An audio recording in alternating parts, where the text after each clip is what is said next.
Allez, bonjour à tous, j'espère que vous allez bien. Aujourd'hui, revue du marché crypto, il y a des choses intéressantes à dire, notamment sur BTC, sur les altcoins et sur Ether, et on fera une analyse de l'order flow également. Je l'ai pas checké, mais on ira la checker ensemble. Je vous rappelle, dimanche, donc fin de semaine, comme chaque dimanche, la Trader Letter, donc si vous voulez avoir voilà un conseil, une analyse, une stratégie, que ça peut être mes résultats de trading, un trade, n'importe quoi, que ça peut être sur du mindset ou autre, et ben n'hésitez pas, c'est 100% gratuit, ça peut que vous permettre de progresser dans votre trading ou dans vos investissements tout simplement. Donc voilà, le lien est en description, n'hésitez pas à vous inscrire. Alors sur le BTC, on fait une bonne journée. Hein, pour le moment, on est sur un plus 5%. On a un BTC qui se porte bien, les altcoins qui eux ne surperforment pas le BTC. On voit que d'après la Bitcoin dominance, hein, on a un BTC très fort. Maintenant, on attend déjà notre clôture au-dessus de ce niveau-là pour vraiment parler de cassure, puisqu'on voit ici on a eu des vendeurs en fin de journée qui s'est remontré agressif et on n'a pas réussi à clôturer sous ce niveau-là. Donc on attend vraiment la clôture, si on a des vendeurs qui se remontent agressifs, hein, et qu'on réintègre la même façon de cette bougie-là, bah ça sera une fausse cassure et on piégerait beaucoup d'acheteurs. Donc pour le moment, on attend vraiment cette clôture, mais c'est encourageant.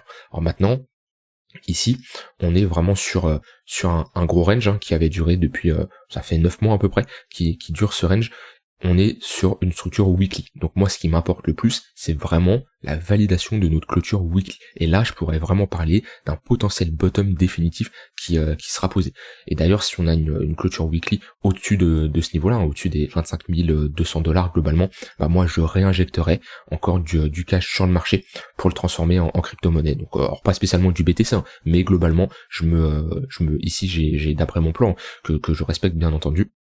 Et moi j'aurai une zone d'achat. Alors vous allez me dire pourquoi tu te places maintenant alors que tu avais l'occasion au niveau des 16 000 $, au niveau des 20 000 $. Alors déjà c'est des zones où bien sûr je me suis repositionné sur le marché, mais ici j'aurai une confirmation comme qu'on a validé une structure et j'ai plus de chances d'être dans le sens de la tendance. C'est-à-dire que je peux très bien acheter ici, mais rien ne me dit qu'on va pas tout simplement continuer à baisser, faire des creux et des sommets de plus en plus bas. Donc j'immobiliserai du capital qui tout simplement serait en train de décroître, alors que je pourrais tout simplement patienter, certes avoir un prix plus haut, mais d'avoir plus de chances d'être dans le sens de la tendance. Puis admettons qu'on est, on va dire, alors c'est vraiment pour du long terme, là ici je suis pas pour du swing trading ou autre, on est vraiment pour de l'investissement long terme. Admettons qu'on soit à 100 000 $ sur le BTC dans 2-3 ans. Ça importe très peu d'avoir acheté du BTC à 20 000 $ ou du BTC à 25 000 $. Voilà, c'est comme quand on était là. Je pense qu'une personne qui a acheté son BTC ici à 4 000 $ ou ici à 5-6 000 $, alors c'est sûr il y a toujours un petit changement, mais c'est pas ça qui va changer grand chose. Donc voilà, moi j'attends ici la clôture weekly qui me semble très pertinente puisqu'on validerait. Elle est pas très jolie, hein, mais on validerait une épaule tête-épaule, mais c'est surtout le fait d'avoir ici posé notre W weekly, d'avoir fait ici creux sommet de plus en plus haut. Voilà, on maintiendrait cette dynamique haussière et on confirmerait la cassure d'un range, hein, qu'on est dedans depuis un moment. On a ensuite notre zone des 28 000 $ qui va faire office de résistance. Voilà, ça reste une zone importante. Maintenant, moi, je pense que le marché a beaucoup plus de jus pour aller casser cette zone, et voilà, ça va être surtout cette zone là, si on y retourne, qu'il va falloir faire attention. Pour moi, on posera un top de marché dans cette zone. Alors où, bah ça c'est dur à prévoir, faudra voir globalement comment le marché réagit. Là on a une perte de momentum, là on a une structure qui nous montre que les vendeurs sont de retour. Ça peut être ici, je ne sais pas, mais dans tous les cas, ne vous attendez pas que seulement cette structure va nous faire un nouvel ATH. On sait jamais, hein, le marché peut toujours nous surprendre, mais selon moi, il y a peu de probabilité. Donc je m'attends, si vraiment je dois sortir la boule de cristal, je n'aime pas faire ça parce que faut toujours s'adapter en fonction du marché, ce qu'il va faire, mais je m'attends à une cassure clairement des 28 000 $. De toute façon, mon plan n'a toujours pas changé, hein, depuis ici où je vous l'avais annoncé. Je m'attends à un retour beaucoup plus haut. Pourquoi pas ici faire un M-top au niveau des 43 000, 46 000 $ pour avoir un retracement. Pourquoi pas retourner sur notre haute cassure de range et former une structure beaucoup plus grosse. Maintenant, voilà, il y a rien qui me dit qu'on va faire ça. Faudra surtout s'adapter en fonction de ce que le marché nous donne. Maintenant, attention, même pour du moyen terme, on est moyen terme, long terme même.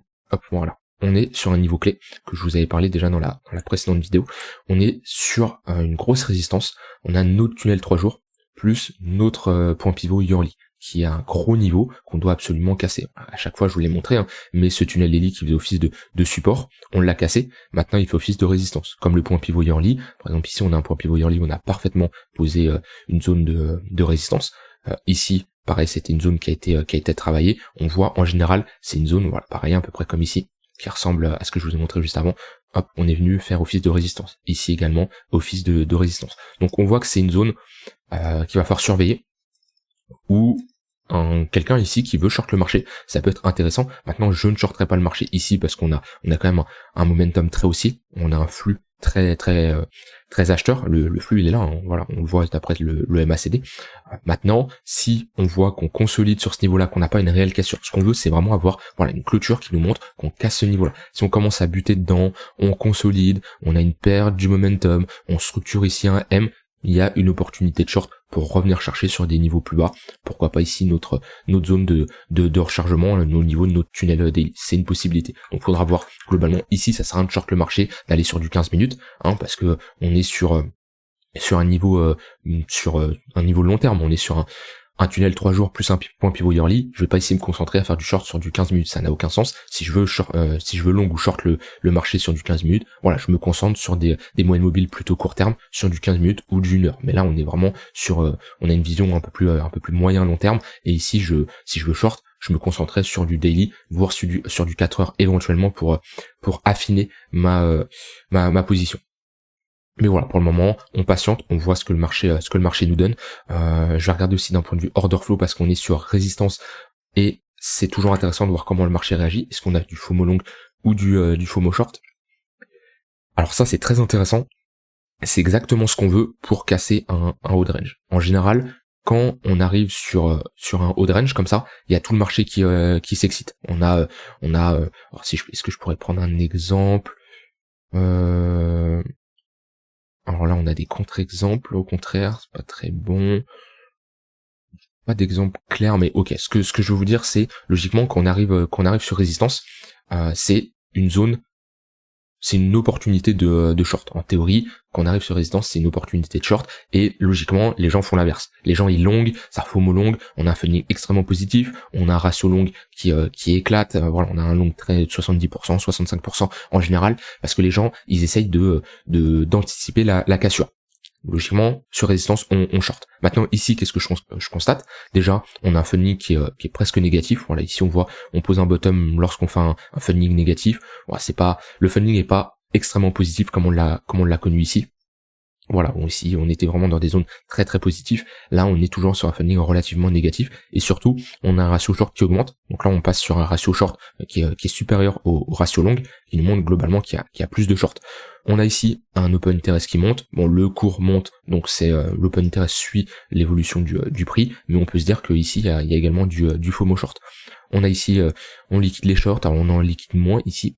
On n'a pas liquidé énormément de monde, mais au-dessus, si on y va, il y aura de grandes chances d'en liquider beaucoup plus. Mais c'est intéressant, parce que comme je dis, sur résistance, en général, le marché a tendance à venir FOMO, FOMO la cassure, alors que là, au contraire, c'est tout l'inverse. Les gens, ils ont plutôt peur, et ils essayent de short le marché. Donc voilà, pour moi, c'est vraiment encourageant que les gens, ils essayent de lutter contre ce mouvement. C'est dans le même scénario qu'on a connu ici. On avait ce flux très haussier, hein, voilà, on avait posé une structure, on avait un flux très haussier, on le voyait clairement sur le MACD, hein. Voilà, on a un peu la même chose ici, on a MACD un flux vraiment bullish, comme on avait ici, et je vous l'ai toujours dit, ne luttez pas contre un flux qui est haussier. Et ici, les gens, qu'est-ce qu'ils font? Eh ben, ils luttent contre ce flux. On voit, on a un ratio short qui augmente ici. Sur toute cette zone, ratio short qui augmente avec un funding légèrement négatif. Ici, voilà, on avait globalement un funding négatif. C'est la pire chose à faire. On ne lutte pas contre un mouvement quand on est dans une tendance haussière et surtout quand on a un flux haussier. À la limite, quand on commence à voir, voilà, ici, on est dans cette zone-là. On reste dans une dynamique haussière avec des creux et des sommets de plus en plus bas, mais on voit que le flux, il est moins bullish, on voit que les acheteurs, ils sont en train de s'essouffler. Là, à la limite, éventuellement, il y a une opportunité de short. Mais ici, momentum très puissant. Si on casse ce précédent creux là, ce précédent sommet, pardon, on validera, on retournera dans une dynamique clairement haussière, avec ici un creux majeur. Alors, je peux mettre en weekly même, on va rester en daily. On aura ici un creux majeur, et ici un creux majeur. Vu que ce creux qui était un creux majeur également a été cassé, on a reposé ici un bottom bien sûr, il faut casser ce niveau-là, hein, pour que ce creux devienne majeur. Et ben ici, on passera avec une dynamique qui est clairement haussière, avec des creux et des sommets de plus en plus hauts, avec un flux haussier. On lutte pas contre ce mouvement. Alors bien sûr, je vous ai dit ici, il peut y avoir une opportunité de short, faudra voir comment le marché évolue. Et bien sûr, ça reste risqué de shorter le marché sur ce niveau-là, donc toujours bien sûr risquer bien gérer son money management. Mais dans tous les cas, moi, je vous le cache pas, et ça fait depuis un moment, je suis toujours bullish sur le BTC, même s'il y a toujours des périodes de doute. Voilà, faut toujours bien sûr respecter son plan, sa stratégie. Quand ici il y avait le crash de l'USDC, bah c'est sûr que c'est un peu la panique générale, mais voilà, toujours se fier à son plan et sa stratégie. Tant que notre plan nous dit que c'est pas une zone d'invalidation, que c'est pas une zone où on prend notre perte, ou que c'est pas une zone d'achat ou autre, et ben on le respecte. En tout cas, selon moi, le marché a du jus pour clairement retracer. Où est-ce qu'il pourrait retracer si on prend ce mouvement? Et ben déjà, on a nos 0,382 au niveau des 36 000 $. Ça va être une première zone où on peut potentiellement buter. Voilà, en plus on est clairement sur résistance, donc c'est une zone où on peut potentiellement buter. Et si le marché a du jus, bah les 0,118, un peu ce qu'on avait fait aussi, ici, hein. Nos 0,382, on n'avait même pas buté, on les avait clairement éclatés. Et ici on était venu chercher nos 0,118 avant de faire ici une structure en M, où là le fait de faire une structure en M ici, hein, qu'est-ce qui inverse un W weekly? C'est une structure en M, puisqu'on fait ici des creux des sommets de plus en plus haut, et là on fait des creux des sommets de plus en plus bas. Donc ici on a une confirmation que la dynamique s'inverse, et on pourrait clairement faire la même chose, revenir chercher nos 0,118 qui sont ici, hop. Voilà, globalement au niveau des 48 000 $. Pourquoi pas mécher, hop, faire un M et revenir plus bas. Après, qu'est-ce que le marché va faire? Est-ce qu'il va plutôt s'arrêter ici? Bon, ça on peut pas le prévoir, faudra voir ce que le marché nous donne. Maintenant, on a globalement on a la charte ETH-BTC, je suis pas fan de ce qui est en train de se passer, puisque là on est en train de valider une structure bien baissière. On a notre accumulation week-off qui est pas en train de tenir, on a pris la liquidité ici, on a un flux très baissier, c'est pas très beau, hein, ce qu'on voit ici. Voilà, on diverge même pas.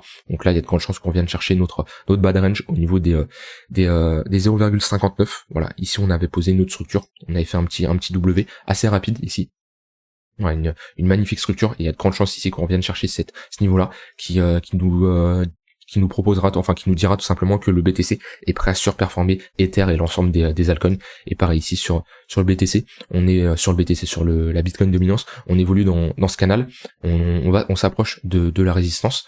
Alors en général on a eu un rejet sur cette résistance, donc qui voudrait dire tout simplement que voilà, le BTC en a bien profité, il a surperformé les altcoins, et si ici on marque un top de marché, un rejet, ça voudrait dire tout simplement que les altcoins sont prêts cette fois-ci à resurperformer le BTC. En général, quand on a une tendance haussière, on a le BTC qu'en profite, le BTC voire Ethereum, ensuite on va voir les cryptos top market cap, moyenne market cap, et à la fin les shitcoins en général. Maintenant, si on a une nette cassure ici, ça sera pas bon, je vous le dis. Enfin, ça dépend de quel côté vous êtes, hein. Si vous avez plus de BTC dans votre portefeuille, bah vous préférez avoir une cassure à la hausse. Si par contre vous êtes full altcoin, vous préférez pas avoir une cassure par le haut, parce que ça voudrait dire que le BTC il peut retracer à minima, retourner chercher cette zone de résistance. On aura ici éventuellement une résistance intermédiaire et ici une très grosse résistance, mais voilà, ça fait revenir un BTC à 57% de la Bitcoin dominance. Voilà, ça serait vraiment pas encourageant. Après, ça sera pas encourageant, ça dépend, hein, mais ça voudrait dire tout simplement que les altcoins se font surperformer par le BTC. Voilà, après pour les altcoins, est-ce qu'on a des clôtures weekly intéressantes? ADA non, Algo non, Atom on est globalement toujours dans son gros range, mais bon, la charte reste intéressante, il y a surtout une compression, mais la clôture weekly elle est dans 2 jours, mais ça peut évoluer bien sûr entre temps. Avax c'est vraiment pas moche, on est sur un M-top, ouais, c'est pas la charte la plus encourageante. BNB on est sur résistance, donc c'est compliqué de long, donc soit vous attendez une réelle casse sur un pullback pour vous positionner, mais ici on est clairement sur une grosse résistance, donc c'est pas la zone pour long. Polkadot rien à signaler, Link toujours dans son gros range, lui qui l'a instauré depuis presque 1 an. Matic ça reste encourageant, creux et sommet de plus en plus haut, et voilà, on est clairement dans une dynamique haussière en weekly. Solana c'est pas très beau. Ouais, Solana faudra voir, faut absolument pas clôturer sous ce niveau là. Pour le moment il y a rien de bearish, mais faut pas clôturer sous ce niveau là, sinon on fera un M-top, ça serait vraiment moche. TRX toujours toujours dans sa compression, faible volatilité en général. Bon après c'est l'alcool je crois qui a pris le moins cher du bear market, mais ouais c'est compliqué de mon point de vue de se placer là. Je parle juste d'un point de vue technique, après d'un point de vue fonda ou autre, ça peut potentiellement vous intéresser, mais ici c'est compliqué. Et XRP, bon on est toujours dans son range, avec une déviation au nord, qui est en train de faire sa vie, un peu faible volatilité. Et je voulais regarder aussi EGLD, parce que je sais qu'il y en a énormément. D'ailleurs, je vais faire ça, tac, tac. EGLD, d'un point de vue clôture, rien à signaler, toujours une dynamique baissière. Je ferai peut-être une update sur EGLD dans les prochains jours, mais c'est pas non plus la charte la plus encourageante. Voilà, j'ai terminé. Attendez, notre clôture daily déjà pour les swing traders, hein, c'est-à-dire que en cassant ce niveau-là, on aura tous les signaux pour dire sur du daily et sur les plus courts termes, on est donc daily 12 heures, 4 heures, 6 heures, on est dans une dynamique haussière. Donc qu'est-ce qu'on fait quand on est dans une dynamique haussière? On joue tout simplement dans le sens de la tendance. Et pour les investisseurs, attendez au moins la clôture weekly. On a notre clôture monthly dans 14 jours, ça serait très intéressant de clôturer au-dessus de ce niveau-là. Voilà, et on pourrait en retracer, revenir chercher jusqu'à cette zone en monthly. Voilà, j'ai dit tout ce que j'avais envie de dire, n'hésitez pas si vous avez des questions, à me les poser, et on se retrouve demain pour une prochaine vidéo. Bye bye.